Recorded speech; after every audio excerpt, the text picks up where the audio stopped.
Let's turn to the APC and hear from their own side some of the issues raised. I have Mr. Festus Keyamo, Senior Advocate of Nigeria, who joins us from our Abuja studio. He was the spokesperson of the APC Presidential Campaign Council. Thank you so much, Mr. Keyamo, for your time tonight on the program. First and foremost, perhaps, for you to react to is the fact that the PDP, just like you heard Mr. Segun Showumi said earlier, is that perhaps President Muhammadu Buhari does not have the prerequisite certificate or educational certificate to be a president of Nigeria. Would you be speaking to that? They said they will be challenging that in court.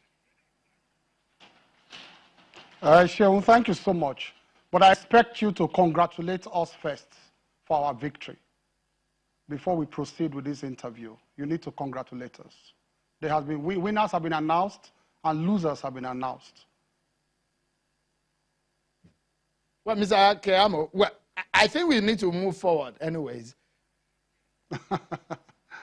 Anyway, but let me say this very clearly, that you are witnesses to the fact that before the elections, the body that is statutorily empowered in Nigeria to issue certificates, the WAEC certificates, came to the villa and presented the original WAEC certificate to the president, to his original WAEC certificate. Now, it becomes extremely, and permit me to use the language, and I apologize for using the language, extremely foolish for anybody who is not statutorily empowered to issue certificates, WAEC certificates, to come and challenge the body that has the statutory power to issue certificates. And I think from the day that that certificate was issued to Mr. President, that matter died a natural death there. Unknown to the opposition also, they should also realize that there are other levels of qualifications to run for the office of president. In fact, if you have occupied public office for a reasonable length of time, by the provisions of the Constitution, you do not even need a WAEC certificate to also become president of Nigeria. So all of these, their obsession, since 2014, this obsession about WAEC certificates, it's a bit curious. And, any reasonable person looking at it, especially with the facts I just reeled out now about WAEC itself, having confirmed that the president wrote his WAEC, passed his WAEC, and issued a certificate to him, it is an exercise in futility. The opposition is on a journey to nowhere. And I just wish them the best. I wish them luck. You don't think that if that certificate is properly scrutinized in the court of law, you think there might not be some problems? You don't understand. Look, you don't understand. It's not subject to any other scrutiny. It is a body that is statutorily empowered to conduct exams, to give marks in those exams, to issue certificates, have confirmed that it was so done, that the exams were written, was passed, and they have issued the certificates. How can a court of law, review what the body statutorily empowered to do has done? The only way you want to do it is to go back and look for those scripts written in 1963 or 61. I've forgotten the date. That's the only way to challenge it. You have to go and dig out those scripts to show that the marks given, the degrees, the scores awarded, or the grades given were not actually earned. That is the only way to challenge it. You have to go and look for those scripts. You said, Mr. Keyamo, that there are other prerequisites for being a president aside having a basic of WAEC or secondary school certificate. What portion of the law can we find that? And then look at the qualifications to become president of Nigeria. Section 131, the qualification are clearly stated there. To become president of Nigeria. If you have worked at a reasonable time in the public service, you don't even need any certificate. Okay, let me read out to you so that maybe you can clarify. The president's resume is very rich. Senior advocate, let me read it out to you, very rich. So that maybe for a lot of people who are confused right now about what you said, that there are other things aside the basic prerequisite of school certificate. Let me read out section 131, subsection A. It says, the old section did say, a person shall be qualified for election to the office of the president if he is a citizen of Nigeria by birth, if he has attained the age of 40 years, he is a member of political party and is sponsored by that political party, and he has been educated up at least school certificate level or its equivalent.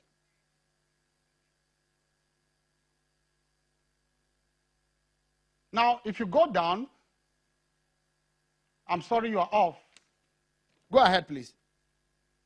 I'm sorry, your volume is off. Now, if you go down, you will see what they describe there as school certificate or its equivalent. You know, the Constitution goes ahead to define it. So for those who are non-lawyers who read these, you know, black and white letters of the law, they go home thinking that that is where the law ends. If you go down to the subsections, they now define what it means to have school certificate or its equivalent. And one of the definitions is that where you have worked at a reasonable time in the public service, I think 10 years and above, in public service, you are deemed to have also qualified to, you know, run for office of president. That is the definition given to its equivalent.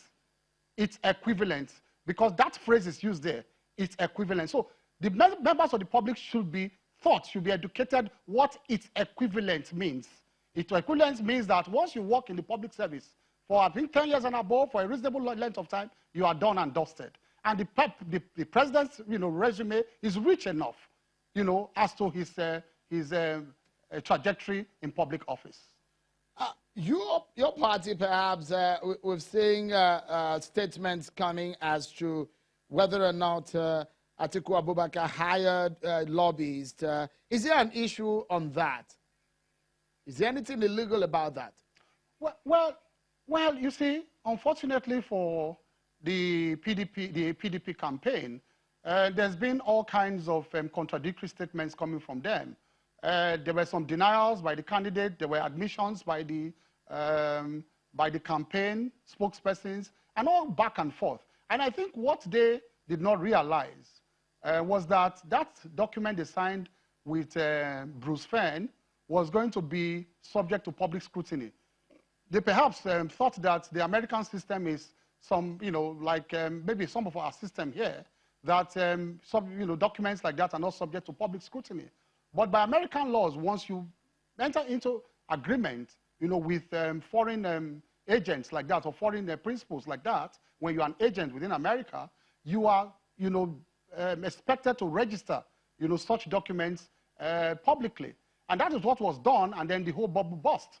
And then you can see that they were trying to deny or admit and all that. It clearly shows, it's clear. And of course, we also saw the documents online. The documents addressed to the vice president, the terms of the contract, you know, the $30,000 per month and all that. But look, let me say this first of all, Shehu. I think it's an insult to the Nigerian people. And I think the PDP campaign, Atiku Abubakar, they need to apologize to the Nigerian people for what they are doing.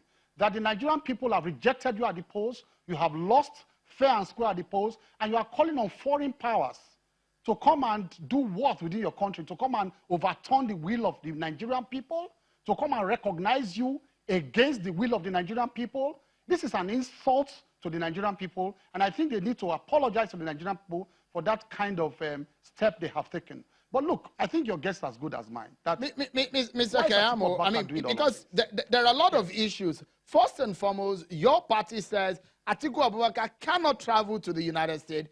He did travel to the United States. Then they say, oh, Atiku Abubakar got a waiver. They said that, no, he got a visa. Then your party came around to say, look, Atiku Abubakar cannot do this and cannot do that. They denied employing any lobbyist to all of these allegations that you have made on the table. I mean, a lot of the allegations from the PDP is such that your party is just looking for allegations here and there. There are not substance in it because they have denied that it did not happen directly through them.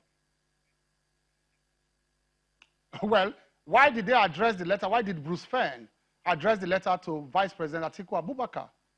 I'm saying, look at that letter that appeared online, signed by Bruce Fern and his partner. If some other group hired Bruce Fern, he would have addressed that letter to that group. But that letter was specifically addressed to Atiku Abubakar. So it appears that, let me pause you for a moment, please. Sorry. The Nigerian people for a ride. Mr. Keyamo, if you can quickly talk to the allegation of you engaging an activist, a singer. The question is, did you give Mr. Charlie Oputa, known as Charlie Boy, any money to do anything for you in the campaign? I think that is a very laughable topic. I think he put it to rest too by saying that nothing like that happened. And I think that is the end of the issue. No, but he's saying it and you put in your own side of it. We've not heard from you. He put it to rest. He put it to rest. I don't even need to say anything. No. Did you give him any money? He put it to rest and said nothing like that happened. Did you give him any money? I said I did. I said it's laughable. I did not, and he has said no, and that's the end of the issue. But did you have Did you have any interaction for him to do anything for your campaign organization during the election? Absolutely not. So, well, if you are settled, let's look at other issues that your party has raised in this election. Your party is challenging the place of birth of Atiku Abubakar. What's the stance on your party on that? Well, you don't expect, though, I'm a senior member of the bar, to begin to go into the complexities of the case we have already presented before the court. But I just want everybody to go and read thoroughly. Those who are uninformed, go and read thoroughly Section 131 in conjunction with Section 25 of the 1999 Constitution as amended. And then, of course, they will come to a conclusion. But don't forget that we are all very senior lawyers, all of us, more than 18 of us, senior advocates who looked at this issue, and it was a collective decision to test it in court, and we are testing it in court. The Section 131, subsection A says you can, to qualify to be a president, to contest for the office of the president, you must be a citizen of Nigeria by birth.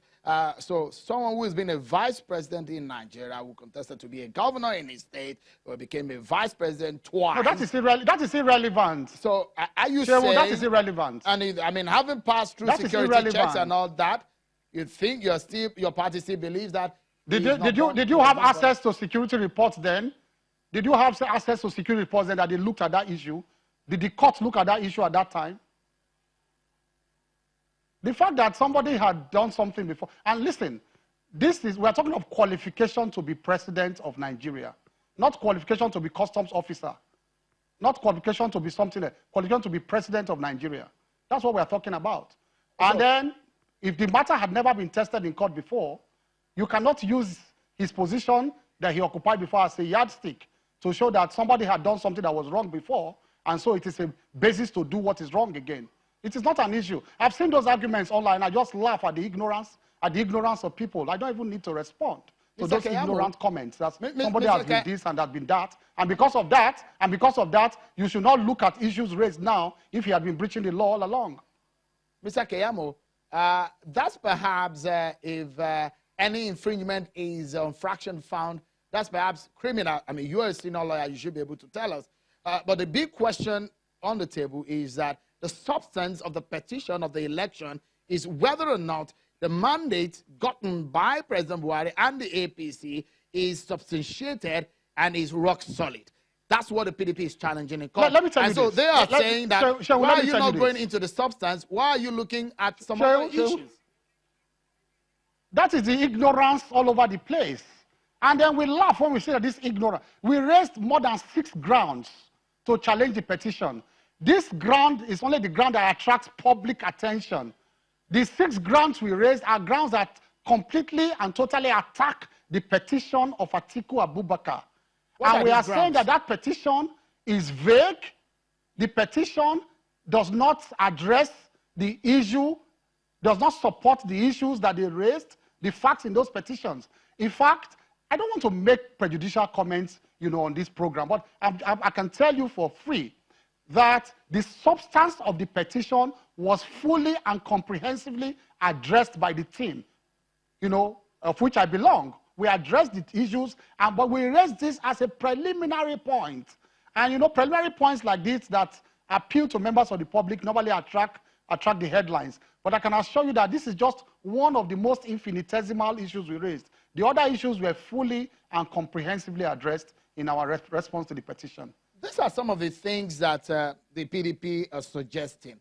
They did say that your party is jittery when there are insinuations that they had access to the database of Inex, and your party came up to say they have hacked the Inex server. They are saying that your party is just jittery. Is there any fear that your party has in this petition or in this challenge?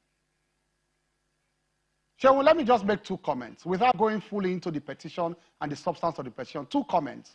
1, that petition is dead on arrival because Inex, the main plank of their petition is that they got some kind of result from the Inex server.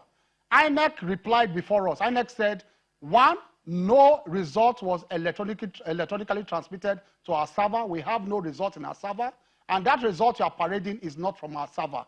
That is the end of the petition. So what are we even in court again for?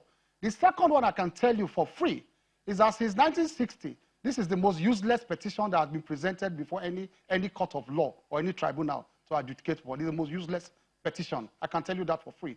Without going to the Mr. Keyamo, when we start, I can tell you that. Yeah. I know in your years of practice, you have lost some, you have won some. And in this one, absolutely, you're either going to win or lose. Should you lose this election tribunal, what would you say? I have not seen the ground upon which you will lose. I can contemplate that possibility if I see the ground with all my years of experience. If I see the possible ground there upon which you will lose, I will contemplate that possibility. I have not seen that ground. Are you afraid, Mr. Keyamo, that there might be some plans by the PDP, because those are the insinuations, that are ulterior to the interest of the nation? Well, God has always been in control of the affairs of the country. You can see that they had all kinds of ulterior plans when they went to Dubai, and that is what we famously dubbed the Dubai plan.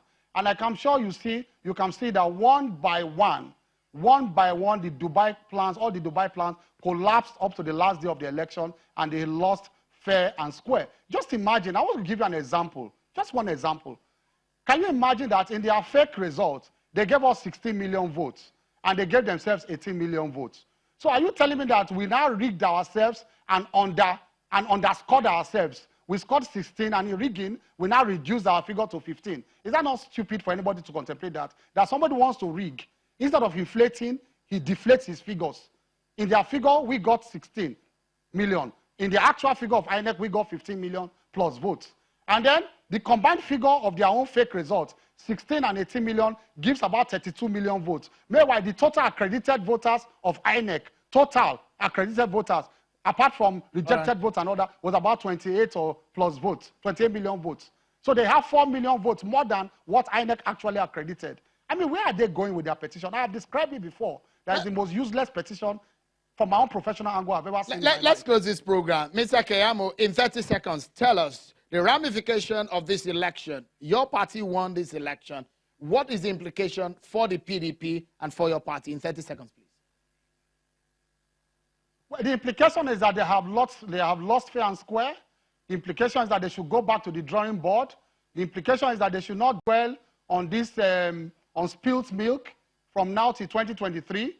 We want a viral opposition. We want a strong opposition. They should go back and rebuild, and then we'll meet again at the polls in 2023. Mr. Festus Keyamo, Senior Advocate of Nigeria, the spokesperson of the APC Presidential Campaign Organization. It's a pleasure talking to you again on the program. Thank you. Thank you. So many things you hear in Nigeria's politics. The Jibrin of Sudan, now Atiku of Cameroon. So, some of these cases are in court. We'll wait for the outcome of some of these issues, but that's how much we can serve you on the program tonight. And thanks for watching. I'm Shinwa Kimale. Enjoy the rest of the day.